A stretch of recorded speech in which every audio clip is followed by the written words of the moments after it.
Hey everybody, it's your boy Jimbo. Welcome back to another video. Once again, sorry that it's been a while, but I may not have mentioned that I'd be doing this video, but I figured I may as well do it because this appears to be a new design of saw, and I really want to show what's underneath the hood of this. Now, I have not taken the top cover off of it at all yet, so we're going to be doing that live today. Sorry, not live, pre-recorded. And yeah, we are gonna see what's under the hood today. By the way, somebody asked about the little typo right there. Asked why it says 45 cc's when it's advertised as 56. I've contacted the manufacturer about that, and they've specified that it was a hiccup in the graphics department, especially because they already have a 45cc model, and so they very much assured me that it was 56 cc's. But getting past that now, guys, let's go ahead and cut to taking this top cover off. Now there's 3 screws on the top cover. You got one right here, one right here, and then one more right over here. And if you're wondering what size that they are a T25 Torx bit screws for that top cover. Alright, so let's go ahead and get those off real quick and see what's underneath here.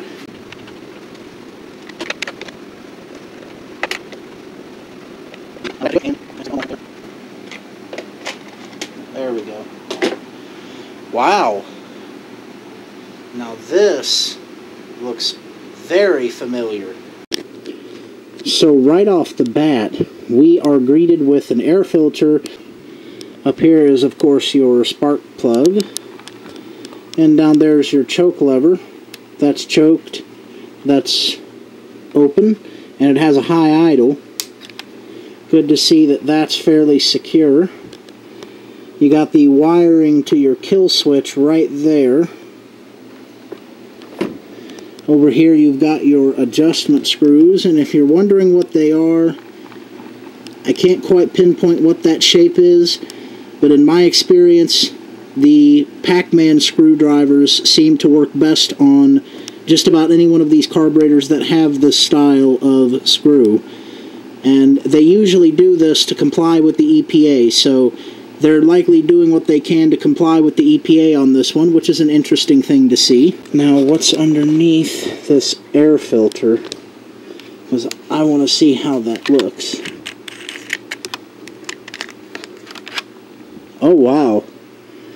Very, very familiar indeed. So, there's your intake. There's your carburetor right in there. And here is the inside of that air filter.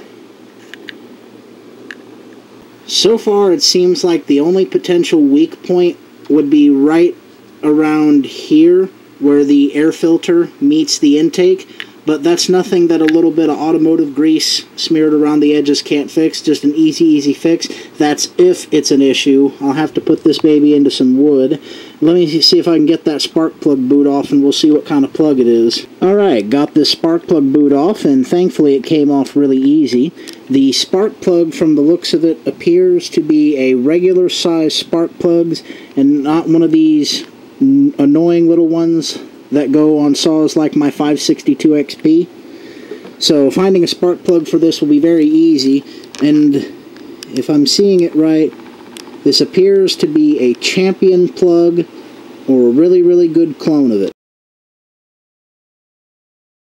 And as I mentioned earlier, this little boot came off easy, and it slides back on easy. So a good sign for anybody that wants to know how easy maintenance will be on this. The second to last things I want to show you under the hood is, of course, the feature that this saw really does not need, the decompression valve. Why does it not need it? Because, in my experience, it makes it slightly more difficult to start. It'll take a few more pulls to get it going if it's warm, using the decompression valve than if you would just use the easy start. The last two things I want to show you are of course the piston and cylinder, but primarily what appeared to be the finishing quality on it. It appears to be really, really good. No jagged edges, nothing like that, just that usual spot on the top. You've got your muffler right here, looking around the front from right there. And of course right here you have a spark arrestor / spark screen, so they are definitely going for EPA compliance on this one, which again is very interesting to see. And I think that pretty much covers everything that's underneath the top cover and whatnot, so give me just a couple moments to put this top cover back on, and then I'll flip the saw around and we'll look underneath the bar and chain cover.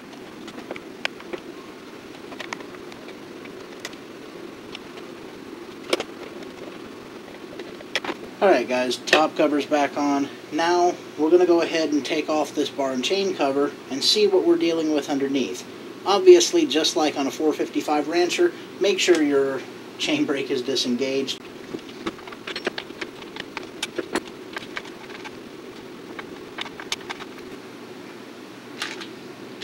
Huh. Well, would you look at that? Captured bar nuts. Just like on my 562. Now that is pretty cool. Neat, handy little feature. Good on you, Prorun. I like that. That's really cool. Okay, so right off the back, I can see a inboard clutch. You've got your C-clip ring right there. Up above is your oiling hole, but there's a small hole, like as you see right there, on the top thing, part of the bar, and it's in the little slot there. And there's that C-clip. And from what I can see on the side of the bar, not through the zoom, it appears to be a 76 driver chain, which is very, very, very odd for a 20-inch bar chain. Now, give me a moment, I'm going to see if I can fit some bars on this. Okay, so I spent a couple minutes trying on different bars and whatnot, and it appears that the mounting isn't going to be the issue like I thought it was. No surprise, it's the chain tensioner hole. Now, there's a couple of the bars, like this one, that I could probably do away with sanding a little bit off right here, but I feel like that would cause a problem with the structural integrity of the bar, even though it is an old bar. So, I don't know. Might have to give it a try sometime, might not.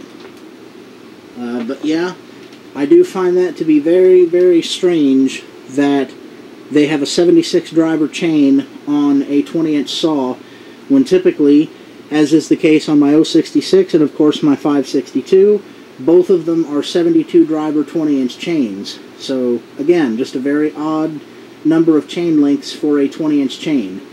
Definitely going to have to get back to you guys on how easy it is to find chains for these. Probably keep tabs with YouTube Shorts, but I'll try to upload it in the form of a long. Alright, so I think that's basically all there is to see with this saw. I'm going to go ahead and put that clutch cover back on, and I'll send you guys off. And there we go, guys. I'd say that's pretty much it for this one. Side cover slides on and slides off nice and smooth, and of course, got your chain tensioner under there. I'd say that's about it, guys. I want to thank you all for tuning into this video. I'm sorry that it's been so long since my last video and such, but yeah, situation hasn't much improved, but when it does, I'll do my best to start making videos and such again, guys, because I do miss making content for the channel. I really do. Alright, guys, thank you all for watching. Have yourself a great weekend, and you guys take care.